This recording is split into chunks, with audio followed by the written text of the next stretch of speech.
The sun was soft that morning in Calabar, pouring warm light through the lace curtains as Abeni sat on a low stool between her mother's knees.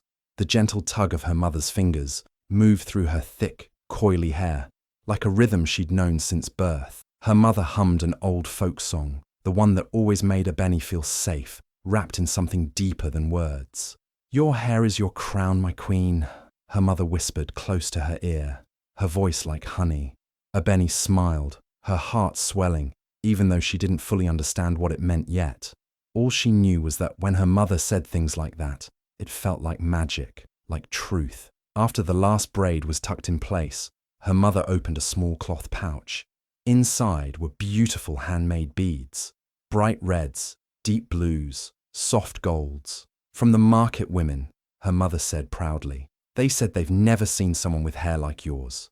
She began slipping the beads onto the ends of Abeni's braids, one by one, letting them click softly together. Abeni giggled at the sound, turning her head to watch the colors dance in the mirror. She felt like a queen, not a pretend one, but a real one. Her mother kissed the top of her head. "Now you're ready," she said. That birthday was the last one they spent together. But in Abeni's heart, that moment never faded. The beads, the braids, her mother's voice. It all became a sacred memory, tucked deep inside like treasure. Things felt different in the new house in Ikom. The walls were still painted bright, and the sun still came through the windows. But something in the air had changed. Abeni noticed it slowly, in small, quiet ways. Every time someone praised her, called her beautiful, or said how smart she was, Ngozi's smile would freeze. Her eyes would narrow just for a second, barely enough for others to catch. But Abeni saw it. At first, she thought she was imagining it, but then came the whispers. One afternoon, Abeni was walking past the kitchen when she heard Ngozi's voice, low and sharp. "She thinks she's better than me," she muttered, not knowing Abeni was there. The words hit Abeni like cold water. She didn't understand what she had done wrong. She had only smiled. She had only tried to be kind. Even the housemaid, Ifeoma, noticed things. She often paused in the hallway, lips pressed tight, eyes full of worry. Abeni once caught her watching from the corner, holding a broom but not sweeping, as if deciding whether to speak, but she never did. Her silence was loud. Abeni didn't talk about it, not to her father, not to anyone. Instead, she drew. Drawing had always been her happy place, but the colors began to fade. Her sketchbook, once filled with flowers and suns and dancing girls, slowly turned dark. She drew storm clouds, broken dolls, girls without faces. No one asked her why. It was like the house was holding its breath, waiting for something. Abeni didn't know what, but deep in her heart, she felt the storm coming. She didn't know how or when, but the warning signs were there, quiet, hidden, but real.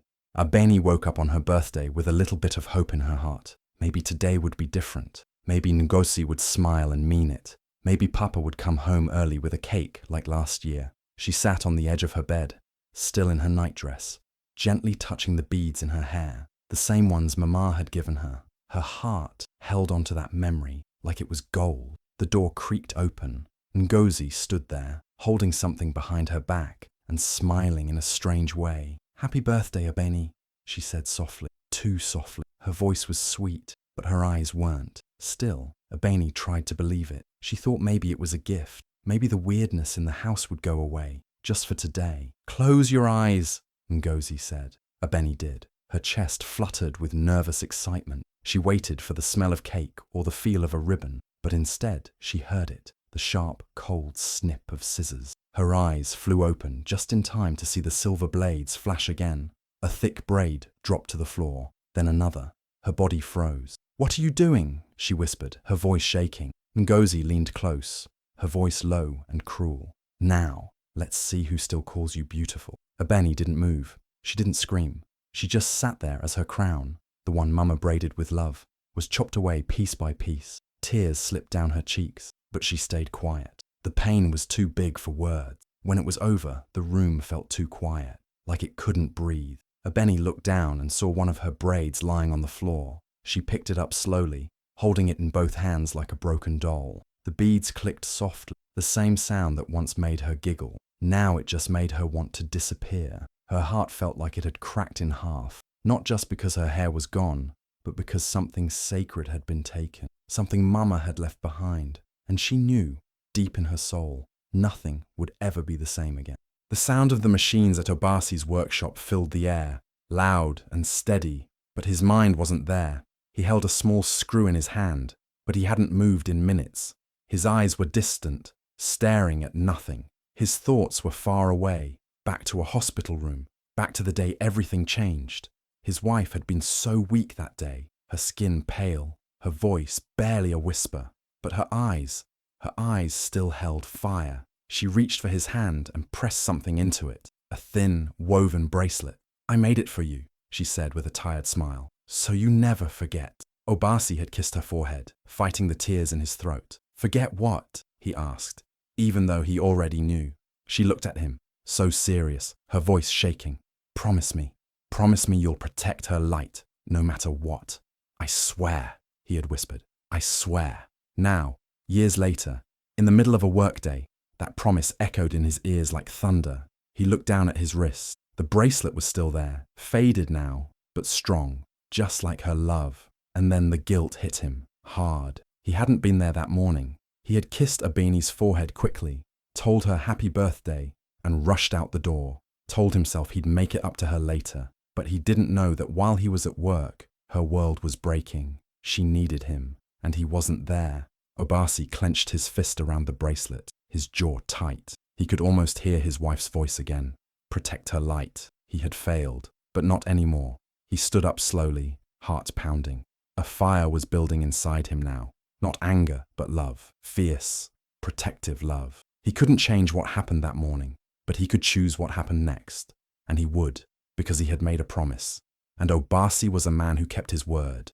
The house was quiet that night. Everyone else was asleep, but Obasi sat alone at the kitchen table, hands shaking slightly as he threaded a needle. In front of him were bundles of hair, his late wife's hair, carefully saved, wrapped in soft cloth and hidden away all these years.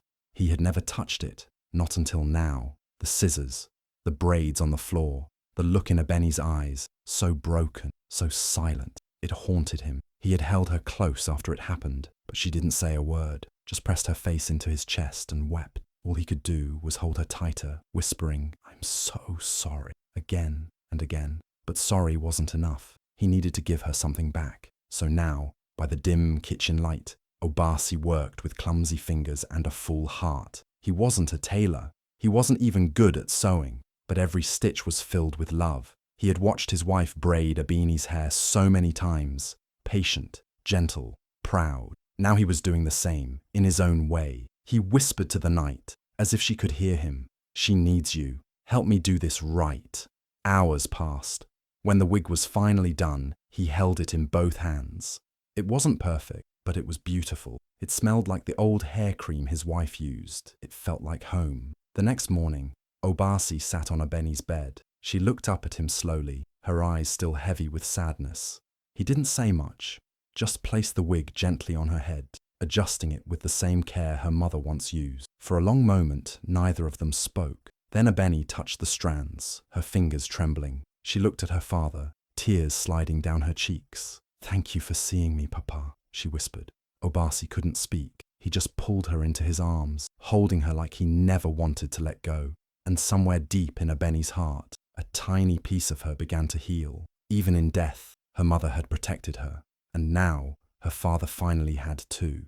The sun was setting over Ikom when the women gathered in Mama Ebele's backyard. It started as just a few neighbours talking about the news, but soon more came, some with babies tied to their backs, others still in aprons from cooking dinner. There was a quiet buzz in the air, like everyone knew something heavy was about to be said. Ifeoma stood near the back, her hands folded tightly in front of her. She had kept her mouth shut for so long, too long, but after what happened to Abeni, she couldn't carry the silence anymore. Her chest felt heavy with truth. "I need to speak," she said, her voice soft at first. A few women turned. She stepped forward slowly. "I need to say what I saw." The crowd went quiet. She took a deep breath. "I worked in that house. I saw the way Madame Ngozi treated Abeni. I saw the looks, the sharp words when no one was around. I saw how she'd smile in front of others, then turn cold the moment the doors closed. The words spilled out now, faster. She'd get upset whenever people said nice things about Abeni. I once heard her say the girl thought she was better than her, and I did nothing. I was afraid, but I should have spoken up. For a moment, no one moved. Then another maid spoke up. My madam does the same to her stepdaughter. She acts sweet in public but pinches her when no one's looking. Another voice. Mine too. The girl barely speaks anymore. More voices followed. One by one, women shared stories. Stories that had been kept in the dark for too long. Then Mama Ebele stepped forward, eyes firm. No more silence. These children deserve love, whether born from our wombs or not.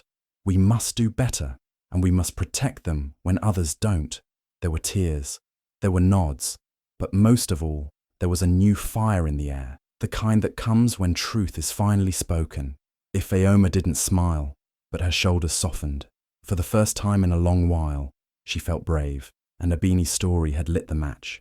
Ngozi sat alone in her room, staring at the closed door. From the other side, she could hear laughter. Obasi and Abeni, their voices soft and full of warmth. That sound made her chest tighten. It wasn't anger exactly. It was something deeper, something lonelier. She turned away, looking at herself in the mirror. Her reflection looked tired, not just from the day, but from years of holding something inside, something she never said out loud. She still remembered being a little girl, standing at the gate, watching her father drive past without even slowing down. He had another family in another town, a prettier wife, children he picked over her every single time, and her mother, always quiet, always tired, always telling her to understand, but she never did. As a child, Ngozi would sit alone in her room, listening to her half-siblings get the birthday parties, the hugs, the words she never got. I'm proud of you. So when she married Obasi, part of her thought she'd finally have her turn. A home, a family, a chance to be seen. But from the moment Abeni walked into that house, everything shifted. Obasi's eyes lit up for his daughter in a way they never did for her. The soft smiles, the warm hugs, always for Abeni. Ngozi told herself she could share, that it was fine. But each time someone praised Abeni's beauty, her light, her queen-like grace, a bitter voice inside whispered, "It's happening again. You're being left behind again." She hated that voice, but she listened to it anyway. Cutting Abeni's hair hadn't been planned, but when the scissors were in her hand, something inside her snapped.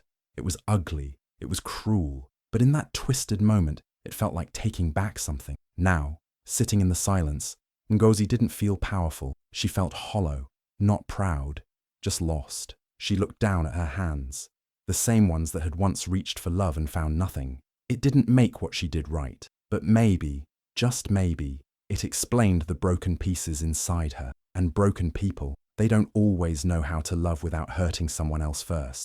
The market was alive with noise and colour, women calling out prices, children chasing each other between stalls, the smell of roasted corn and spices floating in the air. Abeni walked slowly through it all, her head covered with a scarf. People didn't stare anymore, but she still felt their eyes. Or maybe it was just the memory of that day, of the scissors, that made her chest feel tight. She stopped near a small roadside barber shop. It was just a wooden chair under a tree, with a tiny mirror nailed to the trunk and a boy sweeping up hair from the ground. At first, she didn't notice the girl in the chair, until the buzzing sound of clippers made her look up. The girl couldn't have been older than 12. She sat proudly as the barber shaved off her long braids, one by one. No fear, no tears, just calm. When the barber finished, the girl hopped off the chair and looked at herself in the mirror. She smiled, big and bold. Abeni stared, frozen. The girl caught her eyes and walked over. "You like it?" she asked, touching her freshly shaved head. Abeni nodded slowly. "You're really brave." The girl laughed. "It's just hair," she said. "My hair doesn't make me strong. I do." Those words hit Abeni like thunder in her chest. She wanted to cry, but she didn't. She just whispered, "Thank you," as the girl waved and walked away. That moment stayed with her. It followed her home. It followed her into her dreams.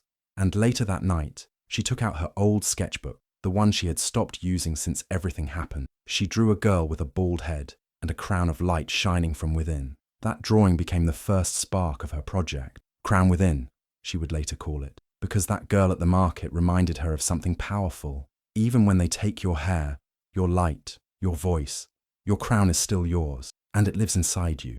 The room was quiet. except for the soft rustle of paper. Abeni sat on her bed, completely surrounded. Letters, drawings, folded notes, and even colourful bracelets spilled across her blanket like a sea of voices.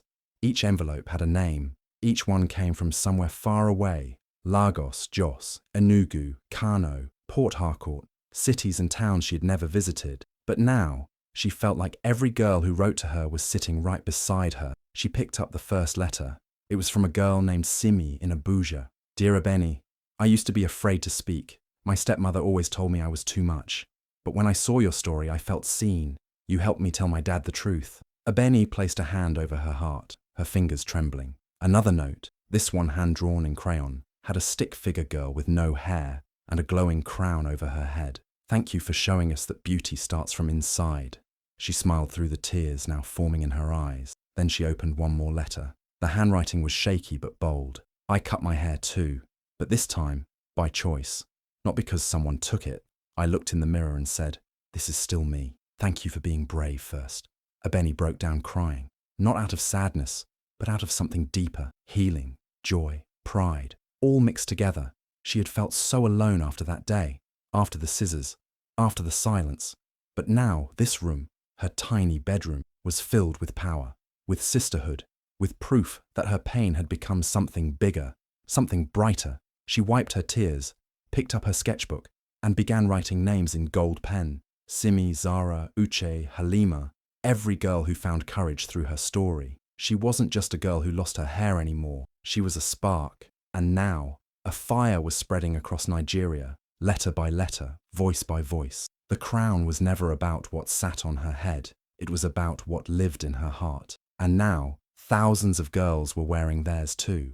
The sun was warm over Ikom as people gathered in front of the new girls' shelter. There were balloons tied to the gate, drums playing in the background, and a quiet excitement in the air. But all eyes were on the small stage, where Abeni stood holding the microphone, her father, Obasi, beside her. She took a deep breath. The crowd was full. Teachers, mothers, children, even the market women who used to greet her every morning. And now, they had all come to witness something new, something powerful. Abeni looked out at the faces. This place, she began, voice steady, is not just a building. It's a home. For every girl who's ever been silenced. For every child who thought her voice didn't matter. For the ones still waiting to be seen. She turned to her father and smiled. He used to call me his little light. But on the day I felt most broken, he became mine. Obasi didn't speak. He didn't need to. He just placed a hand on her shoulder, eyes filled with tears, proud, quiet, and full of love. Abeni continued, today is my birthday, but I don't want it to be only about me. I want this day to be for every girl who ever felt invisible, every girl who thought her story didn't matter. Then she said it, loud and clear. This isn't just my birthday anymore. It's every girl's rebirth day. The crowd erupted. Cheers. Applause. Some even cried. Obasi pulled her into a hug, and together they stood in front of the shelter that love and pain had built. The father who promised to protect her, the daughter who found her crown, and together they had changed more than just a town. They had started a movement,